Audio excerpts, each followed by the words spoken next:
اسرائیل اور حماس کے مابین جاری لڑائی آج منگل کے روز اپنے دوسرے مہینے میں داخل ہو گئی اور اب تک یہ تنازع شدید تر ہوتا ہوا ہی نظر آ رہا ہے۔ 7 اکتوبر کے روز اسرائیل پر عسکریت پسند تنظیم حماس کے دہشت گردانہ حملے کے ساتھ شروع ہونے والی یہ لڑائی اب تک ہزاروں انسانوں کی موت کی وجہ بن چکی ہے۔ حماس کے دہشت گردانہ حملے میں اسرائیل میں 1400 سے زائد افراد مارے گئے تھے۔ اس کے بعد اسرائیل نے مسلسل فضائی، زمینی اور سمندری حملے شروع کیے۔ ان میں بھی غزہ میں وزارت صحت کے مطابق اب تک 10,000 سے زائد افراد ہلاک ہو چکے ہیں۔ مرنے والوں میں ہزاروں بچے اور عورتیں بھی شامل ہیں۔ حماس کے جنگجو اسرائیل پر حملے کے دوران تقریباً 240 افراد کو اغوا کر کے ساتھ لے گئے تھے اور وہ یرغمالیوں کے طور پر ابھی تک حماس کے قبضے میں ہیں۔ واشنگٹن۔ اسرائیلی وزیر اعظم بنجامن نیتن یاہو نے کہا ہے کہ حماس کے ساتھ موجودہ جنگ کے خاتمے کے بعد غزہ پٹی میں سلامتی امور کی مجموعی ذمہ داری اسرائیل غیر معینہ مدت کے لیے اپنے سر لے لے گا۔ یہ بات وزیر اعظم نیتن یاہو نے پیر کی رات ایک امریکی ٹی وی سے نشر ہونے والے اپنے ایک انٹرویو میں کہی۔ نیتن یاہو کے الفاظ میں اگر اسرائیل نے ایسا نہ کیا تو پھر حماس کی دہشت گردی ناقابل تصور حد تک پھیل جائے گی۔ قاہرہ۔ مصر اور غزہ پٹی کے درمیان رفح کی سرحدی گزرگاہ پار کر کے آج منگل کے روز مزید سینکڑوں غیر ملکی اور دوہری شہریت رکھنے والے فلسطینی اس بحران زدہ علاقے سے مصر میں داخل ہو رہے ہیں۔ فلسطینی بارڈر اتھارٹی کی طرف سے جاری کردہ فہرست کے مطابق اسرائیل اور حماس کے مابین لڑائی اور غزہ کی بحرانی صورتحال سے نکل کر مصر جانے کی کوشش میں جو تقریباً 600 افراد آج رفح بارڈر کراسنگ عبور کریں گے، ان میں 150 کے قریب جرمن شہری بھی شامل ہیں۔ ان سینکڑوں غیر ملکیوں اور دوہری شہریت رکھنے والے دیگر باشندوں میں زیادہ تعداد فرانس، کینیڈا، یوکرین، رومانیہ اور فلپائن کے شہریوں کی ہے۔ نئی دہلی۔ بھارت کی 2 ریاستوں چھتیس گڑھ اور میزورم میں نئی ریاستی اسمبلیوں کے لیے مرحلہ وار عوامی رائے دہی آج منگل کے روز شروع ہو گئی۔ وسطی ریاست چھتیس گڑھ اور شمال مشرقی ریاست میزورم میں ان علاقائی انتخابات کو ملکی اپوزیشن کی طاقت اور عوامی مقبولیت کا امتحان قرار دیا جا رہا ہے۔ ایسا اس لیے کہا جا رہا ہے کہ بھارت میں حکمران وزیر اعظم نریندر مودی کی جماعت بھارتیہ جنتا پارٹی کو اگلے برس ہونے والے قومی الیکشن میں بھی مرکزی اپوزیشن کا سامنا کرنا ہے اور مودی کی جماعت اگلے ملکی انتخابات بھی ہر حال میں جیتنا چاہتی ہے۔ آئندہ 3 ہفتوں کے دوران بھارت کی 3 دیگر ریاستوں مدھیہ پردیش، راجستھان اور تلنگانہ میں بھی علاقائی الیکشن ہونا ہے۔ ریاض۔ دنیا کی سب سے بڑی تیل کمپنیوں میں شمار ہونے والے سعودی ادارے ارامکو کو سال رواں کی تیسری سہ ماہی میں 1 سال پہلے کے مقابلے میں اپنے منافع میں تقریباً 1/4 کمی کا سامنا کرنا پڑا۔ ارامکو کی طرف سے آج منگل کو بتایا گیا کہ سہ ماہی منافع میں اس 23% کمی کی وجہ پیداوار میں کٹوتی اور خام تیل کی قیمتوں میں کمی بنی۔ گزشتہ برس کی تیسری سہ ماہی میں ارامکو کو تقریباً $42 بلین منافع ہوا تھا، جو اس سال کی تیسری سہ ماہی میں تقریباً $10 بلین کم ہو کر $32.6 بلین کے قریب رہا۔ یہ کمپنی سعودی معیشت کے لیے ریڑھ کی ہڈی کی حیثیت رکھتی ہے۔ ڈھاکہ۔ بنگلہ دیش میں پولیس کو آج ملبوسات کی برآمدی صنعت کے ہزاروں کارکنوں کے احتجاج کے دوران آنسو گیس استعمال کرنا پڑ گئی۔ ڈھاکہ حکومت کا نامزد کردہ ایک ویج بورڈ آج منگل کے روز اس شعبے کے کئی ملین کارکنوں کے لیے نئی کم از کم اجرتوں کا اعلان کرنے والا ہے۔ اپنے لیے زیادہ اجرتوں کا مطالبہ کرنے والے مظاہرین نے اپنے احتجاج کے دوران ڈھاکہ کے مضافات میں ایک بس کو آگ لگا دی تو پولیس کو مشتعل مظاہرین کے خلاف آنسو گیس استعمال کرنا پڑ گئی۔ بنگلہ دیش کی برآمدات کی کل سالانہ مالیت $55 بلین بنتی ہے اور اس کے 85% حصے کی ذمہ دار وہ 3500 گارمنٹ فیکٹریاں ہیں جن کی بڑے بڑے برانڈز کے لیے پیداوار برآمد کر دی جاتی ہے۔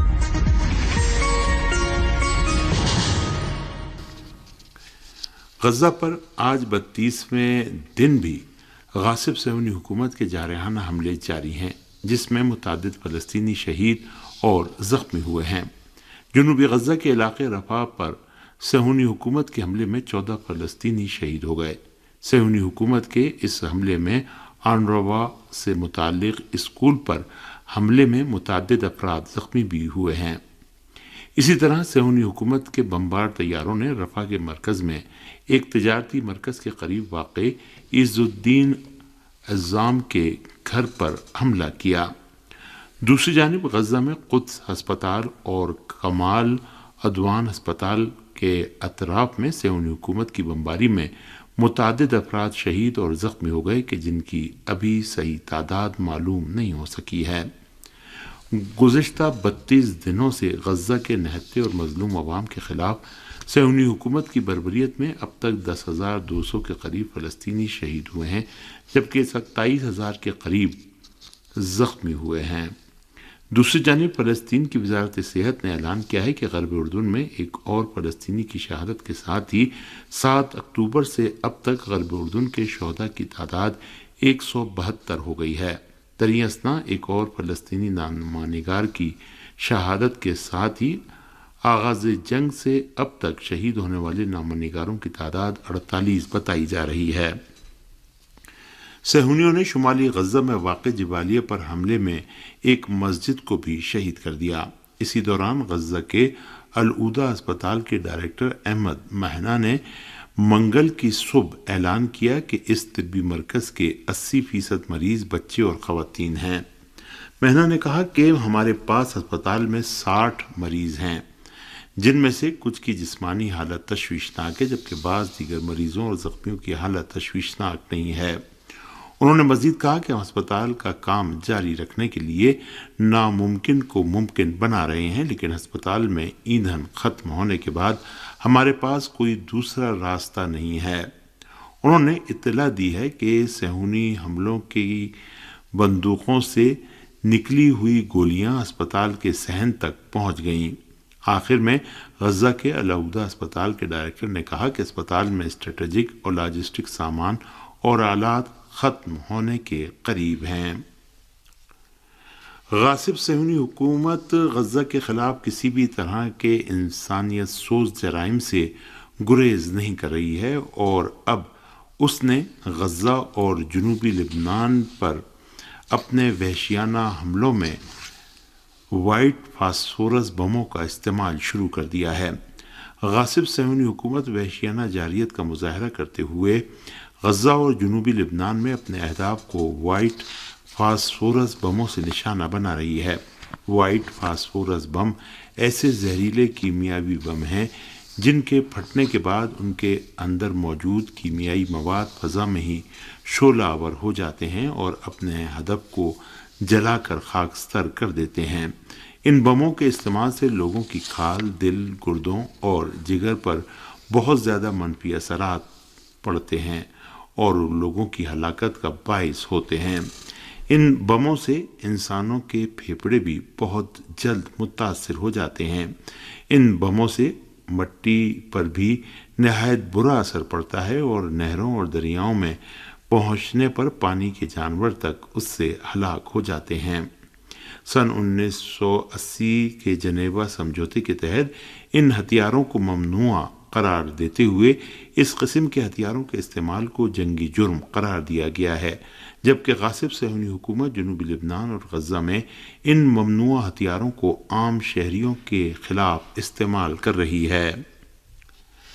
فلسطین کی ہلال احمر سوسائٹی نے پیر کی رات ایک بیان جاری کیا جس میں صحت اور امدادی شعبے میں سرگرم اداروں اور تنظیموں سے غزہ اور فلسطین کے شمالی صوبے میں ضروری اشیاء اور امدادی سامان بھیجنے کے لیے فوری اقدامات کرنے کا مطالبہ کیا گیا ہے۔ فلسطین کی ہلال احمر سوسائٹی کے بیان میں کہا گیا ہے کہ جارح صہیونی حکومت کی جانب سے ایمبولینس اور ایمرجنسی ڈپارٹمنٹ کی سرگرمیوں کو جاری رکھنے کے لیے ضروری آلات و وسائل کے داخل ہونے کی راہ میں مسلسل رکاوٹیں کھڑی کی جا رہی ہیں۔ اسی طرح قدس ہسپتال کی سرگرمیوں کو جاری رکھنے اور اس کے لیے ضروری سامان کی فراہمی میں صہیونی حکومت مسلسل رکاوٹ بن رہی ہے، جس کے نتیجے میں اس ہسپتال میں موجود بے گھر افراد کی امداد اور اس کی خدمات مکمل طور پر بند ہونے کے قریب ہیں۔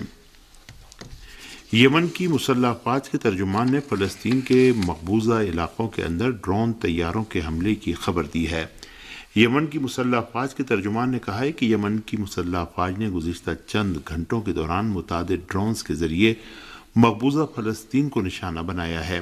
یحییٰ السری نے مزید کہا کہ ان ڈرونز نے مقبوضہ فلسطین میں صہیونی حکومت کے حساس اہداف کو نشانہ بنایا، جس کے نتیجے میں نشانہ بنائے گئے فوجی اڈوں اور ہوائی اڈوں پر تمام سرگرمیاں ٹھپ پڑ گئی ہیں۔ یمن کی مسلح افواج کے ترجمان نے اس بات پر زور دیا کہ یمنی مسلح افواج غزہ میں فلسطینی بھائیوں کے خلاف صہیونی حکومت کی وحشیانہ جارحیت کو روکنے کے لیے مظلوم فلسطینی قوم کی حمایت میں مزید فوجی آپریشن کرے گی۔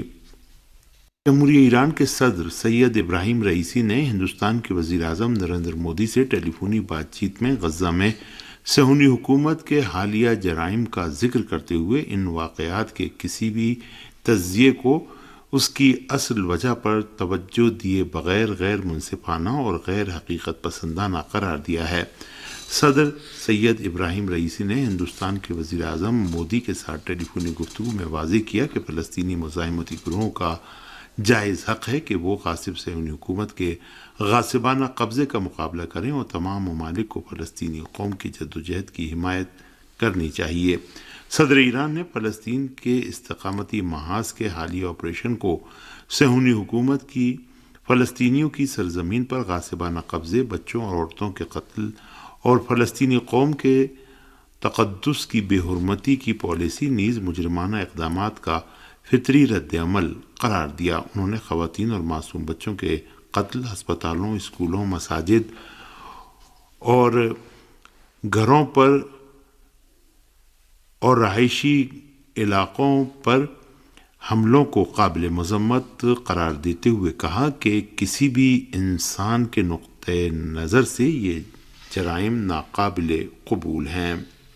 اس ٹیلی فونی گفتگو میں ہندوستان کے وزیر اعظم نریندر مودی نے صدر ایران سید ابراہیم رئیسی کے بیان میں فلسطین کے تعلق سے حقیقی صورتحال روشن کیے جانے پر ان کا شکریہ ادا کیا اور غیر فوجیوں کے قتل عام پر صہیونی حکومت کی مذمت کی۔ انہوں نے صہیونی حکومت کے حملوں کی وجہ سے غزہ کے باشندوں کی حالت زار پر تشویش کا اظہار کرتے ہوئے کہا کہ ہندوستان غزہ کے لوگوں کو انسانی امداد بھیجنے، حملوں کو روکنے اور رفح پاس کو دوبارہ کھولنے پر اصرار کرتا ہے۔ اقوام متحدہ سے وابستہ ایک ادارے نے اپنی دل ہلا دینے والی ایک رپورٹ میں اعلان کیا ہے کہ متوسط طور پر ہر 10 منٹ میں ایک فلسطینی بچہ شہید اور 2 دیگر زخمی ہو رہے ہیں۔ اقوام متحدہ کی ریلیف اینڈ ورکس ایجنسی نے social media network X پر اعلان کیا کہ غزہ پر اسرائیل کے جاری حملوں میں ہر 10 منٹ میں ایک فلسطینی بچہ شہید اور 2 دیگر زخمی ہو رہے ہیں۔ اقوام متحدہ کے بچوں کے ادارے یونیسیف، عالمی ادارہ صحت اور امداد رسانی کی تنظیم اونروا نے اعلان کیا ہے کہ غزہ پر جاری اسرائیل کے حملوں میں مرنے والوں میں 67% بچے ہوتے ہیں۔ ایک اور رپورٹ میں بتایا گیا ہے کہ غزہ کے خلاف نئی جنگ کے آغاز سے اب تک اسرائیل کے حملوں میں اقوام متحدہ کے مختلف محکموں کے 70 کارکن بھی مارے جا چکے ہیں۔ جنوبی افریقہ نے اسرائیل سے اپنے سفارتکاروں کو واپس بلا لیا ہے۔ مغربی ذرائع ابلاغ نے رپورٹ دی ہے کہ جنوبی افریقہ نے غزہ میں صہیونی حکومت کے جنگی جرائم پر احتجاج کرتے ہوئے مقبوضہ فلسطین سے اپنے سفارتکاروں کو واپس بلا لیا ہے۔ اسلامی استقامتی تحریک حماس نے مقبوضہ فلسطین سے اپنے سفارتکاروں کو واپس بلانے کے جنوبی افریقہ کے اقدام کا خیر مقدم کرتے ہوئے مطالبہ کیا ہے کہ صہیونی حکومت کے ساتھ روابط مکمل طور پر منقطع کر لیے جائیں۔ بیلجیم کی ایک وزیر نے غزہ میں فلسطینیوں کے خلاف غاصب صہیونی حکومت کے جنگی جرائم کے بارے میں تحقیقات کیے جانے کی ضرورت پر زور دیا ہے۔